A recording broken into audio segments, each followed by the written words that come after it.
this is such a public safety issue. And Representative Zerwas and I both serve on the Public Safety Committee, and public safety is of utmost importance to us. So not only for the protesters themselves, it's a public safety issue to be on the freeway and to have cars coming at you. The people that are trying to move around in our state, whether they're rear-ended or they're just trying to get someplace, and then the law enforcement is also at great danger in these types of protests. So we just would really like to discourage this kind of behavior. These spaces are not public spaces. You need a driver's license, you need a car license to be on any of these roadways. It's not for pedestrians. So we just want to make that really clear, and we really want to discourage people from using that place. And as the speaker said, also, this is not about the First Amendment. This is not about taking away anyone's rights to peacefully protest. And so we want to keep people safe. Thank you. Good morning, and thank you for coming this morning. I have House File 390 that'll be heard today. House File 390 takes 3 activities that are already currently illegal under state statute, being blocking traffic on a freeway or a highway, blocking access to the airport, or blocking access, blocking the tracks for light rail trains, interference with mass transit. Those 3 activities are already in statute as a misdemeanor and against the law.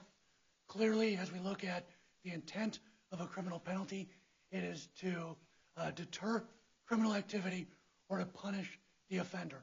And quite obviously, these small criminal penalties that have been handed out thus far have not done either. And so I think it's paramount to increase the criminal penalties to keep people off of the freeway. I brought these bills forward following contact from 2 constituents.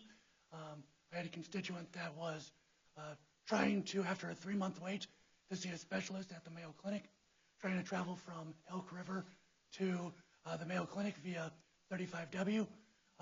When that protest broke out, where the vehicles were pulled perpendicular across 3 lanes of traffic, stopping traffic flow on 35W for several hours, the individual then called her doctor's office or her contact number at the Mayo Clinic. It was told, we can reschedule, but to get back in with this specialist and get this day of medical procedures, we need another 3-month lead time to reschedule that. And so she went 6 months without being diagnosed or treated because of this 3-month delay in her care because of this illegal activity. Clearly, the punishment thus far is not meeting the impact of the crimes. You do not have a constitutional First Amendment right to pull your vehicle perpendicular across traffic because you have something to say. If you believe you do, you are incorrect and you have been misinformed. You need to stay off the highway. You need to stay off the freeway. You cannot block traffic into an airport, and you cannot link arms and block a train. Those are against the law, and you should go to jail. And that's what this bill will do. Questions? The protesters, Representative Zerwas, say that exactly what you're trying to do is stop protest, that it's a violation of the First Amendment, and you're doing more than just encouraging them to want to protest. You are fining them. The increase in penalty in a gross misdemeanor would be an increase in the fine as well as a potential increase in jail terms. But nothing in this bill stops a legal, lawful protest. There is absolutely nothing that is legal today. There is not a single form of protest that is legal today that would become illegal if this law were to be passed and signed into law. House Bill 322 is the bill with the civil penalties. That's not being heard today. That bill is still in the possession of the Public Safety Committee. It has not been scheduled for a public hearing. I know Governor Dayton has spoken out publicly against House File 322 and the idea of civil penalties. I'm very encouraged over the last few weeks as Governor Dayton has spoken out in support of increased criminal penalties when it comes to blocking freeways and closing the airport. And so we encourage his support. We thank him for his support. And when these bills pass, we look forward to the governor signing these bills.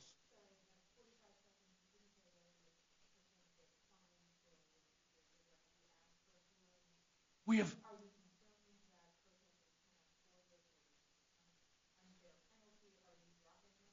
I have requested a hearing on House File 322.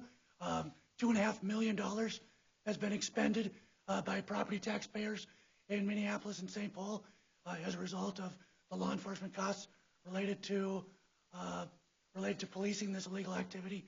All that $2.5 million is all in overtime law enforcement costs, policing something that's already illegal. There's a cost to that. I understand the governor's discomfort with that approach.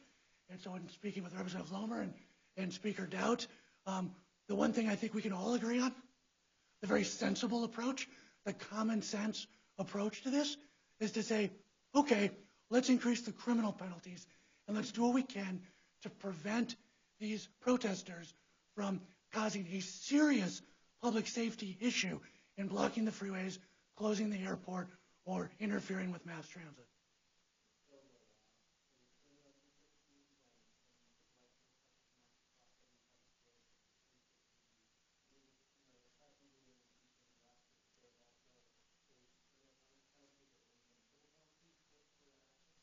Well, neither of our bills that we're hearing today have anything to do with civil penalties, and it's important to note that in that march across the Pettus Bridge, Dr. King had a permit to march across the bridge, and so he and his civil rights organizers followed the process, got a duly issued permit, and crossed the bridge, and no laws were violated.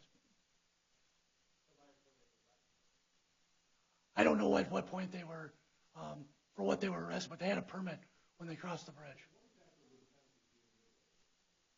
The criminal penalties for a gross misdemeanor under Minnesota statute is, the high limit is 364 days in jail and a $3,000 fine.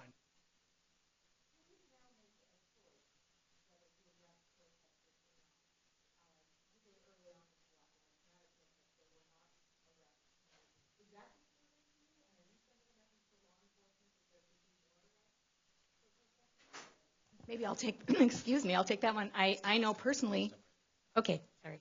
I know personally that they were arrested. A lot of them were brought to jail, and within an hour they were brought back. I know that from personal people that I know that are in law enforcement.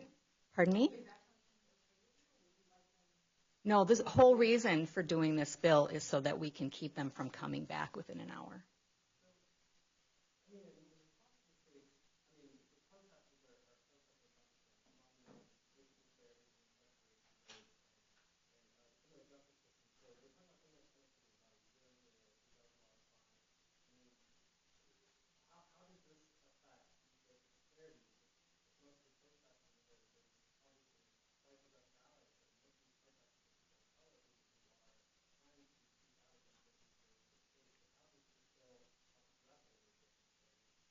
This bill impacts illegal activity and people that violate the law. We had just a few weeks ago, over the course of a weekend, around 90,000 people attend the Women's March at the Capitol, and I think over 10,000 people participate in the pro-life rally. All did so in a legal, lawful manner. At no point did anyone march on a freeway, block a light rail train, or close an airport. All of those people, 100,000 people in one weekend, expressed their First Amendment rights for freedom of speech, assembly, and protest. They did so in a lawful, legal, and responsible manner. This bill would impact none of those people. This would impact nobody that's legal. If you're violating the law today, this bill will impact you. But if you're not, it will not impact you.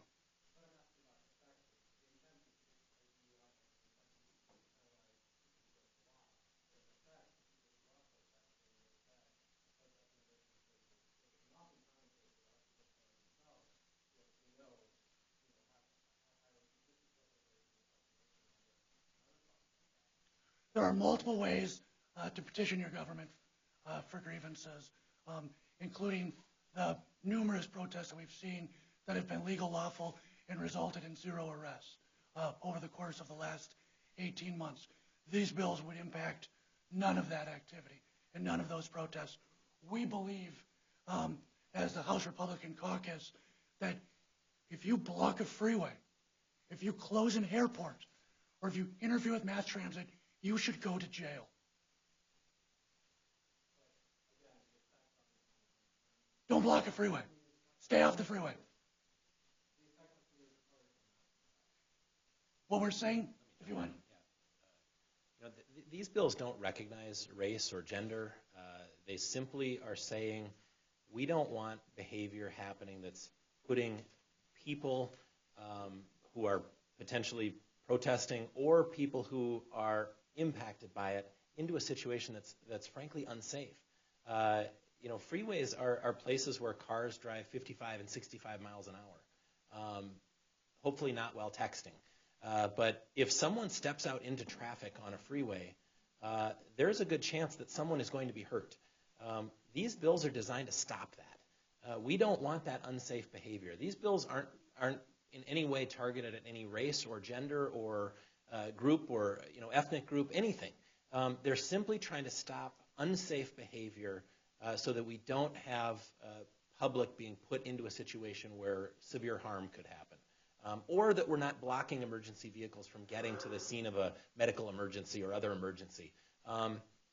This is just basic common sense, really good public policy. And frankly, the reason that we're doing this, obviously the penalties that are in place for this currently illegal behavior haven't apparently been enough to curb this kind of unsafe behavior. So we're increasing the penalties as a way of dissuading people from participating in behavior that is frankly unsafe and already illegal.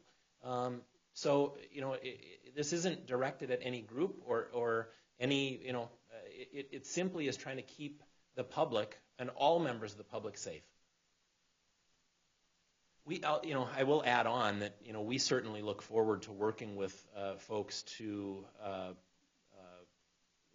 close the racial disparity gaps. I have spoken with the governor and others at length about the fact that we have the highest achievement gap in the country.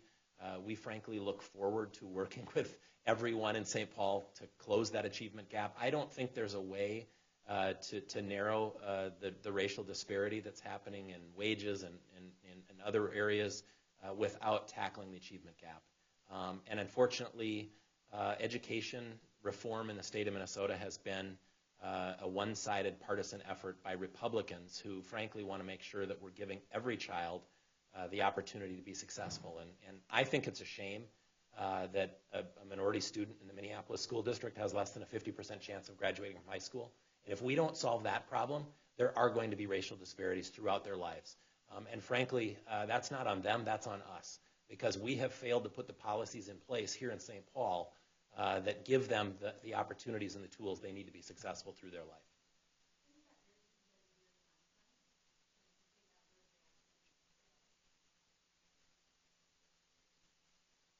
I'm sorry, can you just repeat the question?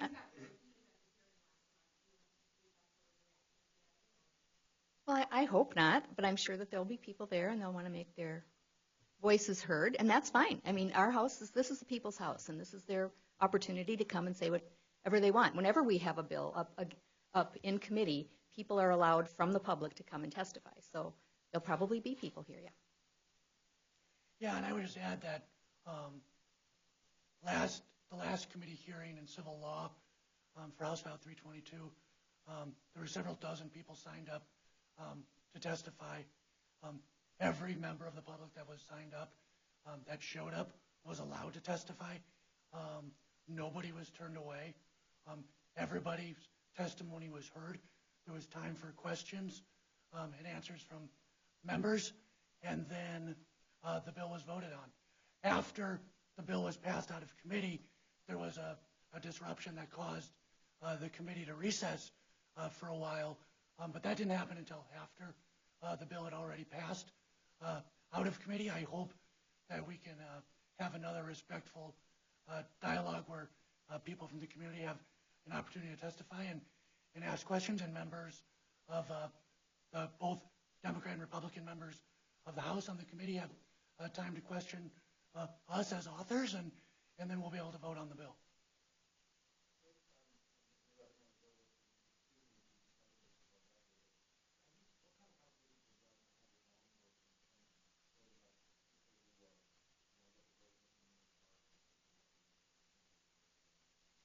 Yep, so the nice thing about the approach within these two bills is that you don't have to try to do the discerning of individuals. You know, one of the problems with the charges, the gross misdemeanor third-degree riot charges that were dismissed is they're having trouble indicating who is actively involved in a riot.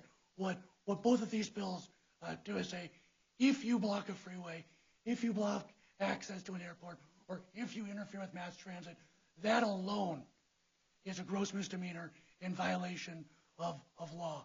And so that trying to discern what one individual did versus another, if you pull your car perpendicular across 2 lanes of traffic on 35W, you're going to jail. It is simple misdemeanor.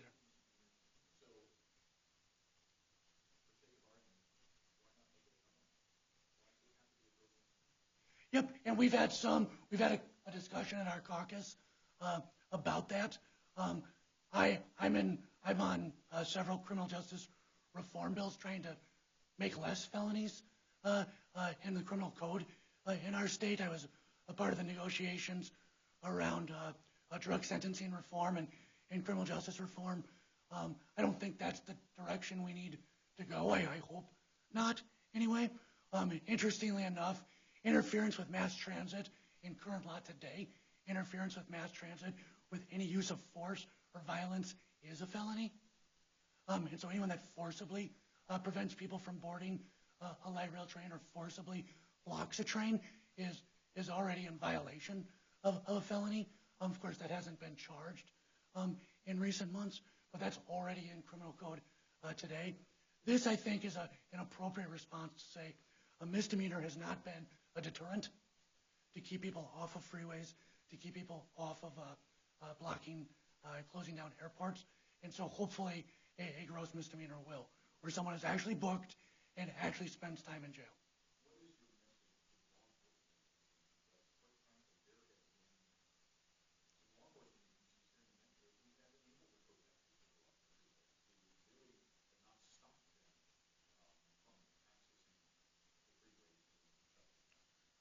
My message to law enforcement is that I'm here to support you. I'm here to help you do your job.